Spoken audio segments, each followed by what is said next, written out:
Welcome back guys to your 48th C++ tutorial, and in this tutorial I'm going to be going over the keyword friend.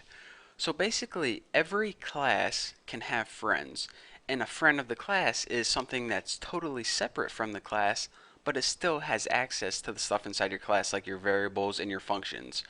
So in other words, if a class wanted to have a function, it can make that function its friend.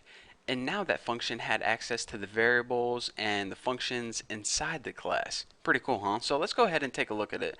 So the first thing we need is a class, and I'm going to name this class Stankfist. So let's go ahead and make our class right now. The first thing I like to do is get everything set up. So public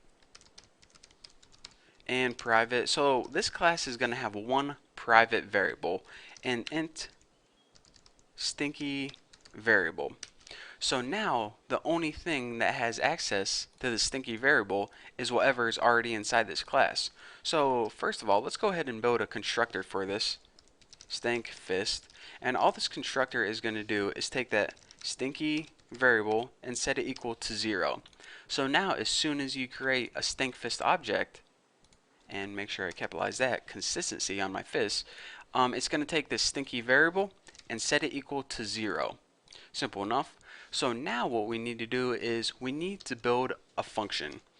So let's go ahead and build a function outside. Actually, let's go ahead and make it right here.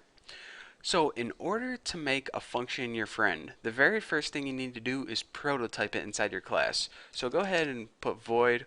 We'll name this function stinky's friend, and we'll go ahead and as a parameter it's going to take a Stankfist object, so Stankfist, and we'll just name this object SFO for Stankfist object. So as a parameter it's going to take an object of this class. So you're saying, alright, so that's all you do in order to make it your friend, prototype it inside your class? Well, no.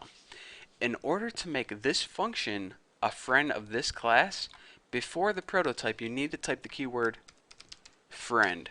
Now this function has access to everything inside this class because it's its friend. So now when we go ahead and copy this and paste it and create it, we can use the Stankfist object to access all the stuff inside the Stankfist class. Pretty cool, huh? So first of all, let's go ahead and change this stinky variable equal to something. So using our Stankfist object, let's go ahead and access the stinky variable and set it equal to 99 or something different than 0. And now let's go ahead and just print it out on the screen. Cout SFO stinky variable end line. So basically what this does is, even though there is a function right here, you can see that it's totally different, totally outside this class. But since this class said, you know what, I trust this function, it's my friend, now this function has access to the stuff inside the class, such as stinky variable. And another thing I want to point out before I go on, a class has to give away its friendship. For example, this function and this function can't demand to be friends with this class. That's why you don't have the friend keyword right before it. This class needs to give away its friendship. Other places just can't take it. It's kind of like real life. You can't make someone be your friend. They have to accept you into being your friend. Make sense? Trust me, I tried it. Didn't work out too well.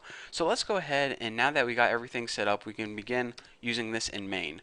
So our inner main, what we need to do first is create a Stankfist object. So Stankfist, and I'm just going to name my object Bob. And now we can use that stinky's friend function right here. And of course this function takes a Stankfist object as its parameter. So let's go ahead and as its parameter type in Bob, and now we'll go ahead and run it and check it out. As long as I didn't forget anything, it should print out 99. Pretty cool, huh? So even though we were using this function, and this function was outside this class, it was able to access this stinky variable and print it out on the screen. Pretty cool, huh? So basically, to recap one last time, we wanted to build a function that can access this class, but we didn't want to put it inside the class itself.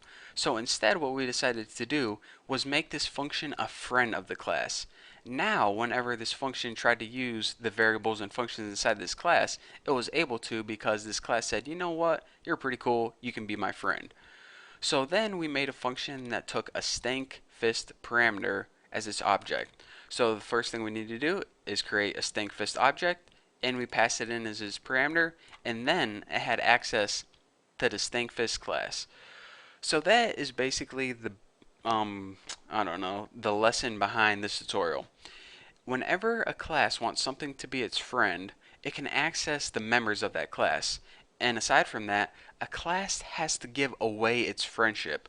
Other functions can't just demand to be friends with it. It has to give it to them.